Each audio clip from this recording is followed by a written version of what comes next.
వచ్చే నెల 4వ తారీఖుకి రిజల్ట్స్ వచ్చి 2 మాసాలు అవుతాయి. సుమారుగా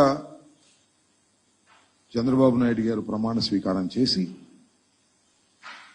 నేటికి 40-50 రోజుల మధ్య అవుతున్నటువంటి సందర్భం.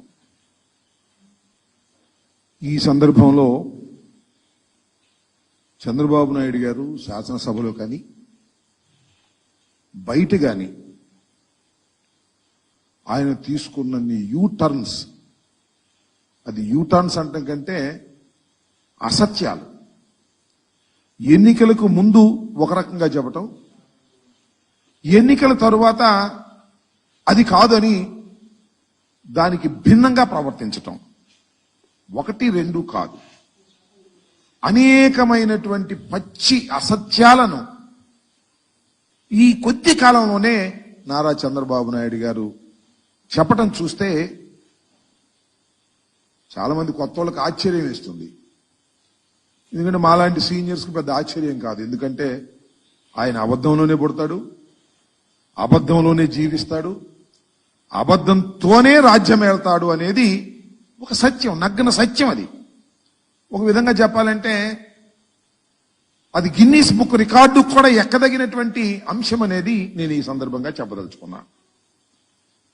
నిన్నటి వరకు అమరావతికి 15,000 కోట్ల రూపాయలు వచ్చిందని డాంబికాలు పలికారు. వారి పత్రికలు కూడా డాంబికాలు పలికాయి. మొన్న ఢిల్లీ వెళ్ళి మాకేమి ఇవ్వలేదనేటువంటి మాట మాట్లాడారు. 15,000 గ్రాంట్ అని చెప్పారు. మళ్ళా చూస్తేనేమో వివిధ సంస్థల ద్వారా అప్పు ఇప్పించడానికి కేంద్రం తన బడ్జెట్లో చెప్పింది. ఈయన అడిగింది కూడా అప్పే. మాకు గ్రాంట్ ఇవ్వమని అడిగేటటువంటి ధైర్యం కానీ అలిగేటటువంటి సత్తా కానీ నారా చంద్రబాబు నాయుడు గారికి లేదనేది చాలా స్పష్టంగా అర్థమవుతుంది. అప్పు ఇప్పిస్తారట, ఈయన అప్పు తీసుకుంటాడట. ఆ అప్పు ద్వారా 15,000 కోట్ల రూపాయలు డిఫరెంట్ స్టేజెస్ లో దాన్ని చేస్తారట అనేది ఒక దాన్ని మాయాజాలంగా చూపేసేటువంటి ప్రయత్నం చేశారు. దాంతోపాటు సరే ఇంకా హామీల సంగతి వస్తే నేనేం చెప్పాలి? ఇంకా ఏ మాటకు ఆ మాట ఒకటైతే ఒప్పుకోవాలి. అన్నీ మనం కాదనలేం కానీ చంద్రబాబు నాయుడు గారు 4,000 ఇస్తానన్నాడు. అది మాత్రం ఇచ్చాడు 1 నెల. నెక్స్ట్ మంత్ ఆ తర్వాత ఏం జరిగిందో మనం చెప్పలేం. ఇస్తాడు, కొంత దూరం పోయిన తర్వాత అనర్హులు చాలా మంది ఉన్నారు.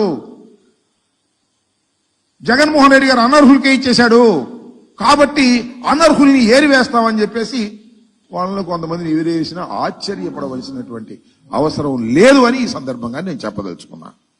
ఇంకా గ్యాస్ సిలిండర్ల పని, ఆ సూపర్ 6 పని నేనేం ప్రత్యేకంగా చెప్పాల్సిన అవసరం లేదు. అది ఆ రోజునే చెప్పాము. అది సూపర్ 6 కాదు, అది సూపర్ చీటింగ్ అని. అదే చీటింగ్కి వాళ్ళ చంద్రబాబు నాయుడు గారు మాట్లాడుతున్నాడు. మనం చాలా ఆశ్చర్యం, అసెంబ్లీలో మాట్లాడుతున్నాడు. మేము సూపర్ 6 అని అనేక హామీలు ఇచ్చాం. ఆ హామీలన్నీ చూస్తుంటే ఆ పైన స్క్రీన్ మీద అసెంబ్లీలో భయం వేస్తుంది అన్నాడు. మరి సంపద సృష్టించేటటువంటి యోధాన యోధుడు, ఆర్థిక శాస్త్రంలో నిపుణుడు, ఎకనామిక్స్ చదివినటువంటి వ్యక్తి, ఆయన ఇచ్చేటప్పుడు భయం వేయలేదంట, అమలు చేసేటప్పుడు భయం వేస్తుందంట. ఇచ్చేటప్పుడేమో జగన్మోహన్ రెడ్డి గారి కన్నా ఎక్కువ ఇచ్చేయాలి, అది అవుద్దో కాదో తెలియకోకుండా ఇచ్చేసేయటం. ఇప్పుడేమో మాకు అవి చూస్తుంటే భయం వేస్తుంది అనేటువంటి మాట మాట్లాడతాం. ఎన్నికలకు ముందు ఇచ్చి మాట, ఎన్నికల తరువాత భయం వేస్తుంది. సోదరులారా, ప్రజలారా, మీరే ఆలోచించండి అని అంటున్నాడే ప్రజలు. ఆ ప్రజలకు నిన్ను చూస్తే రోతేస్తుందయ్యా.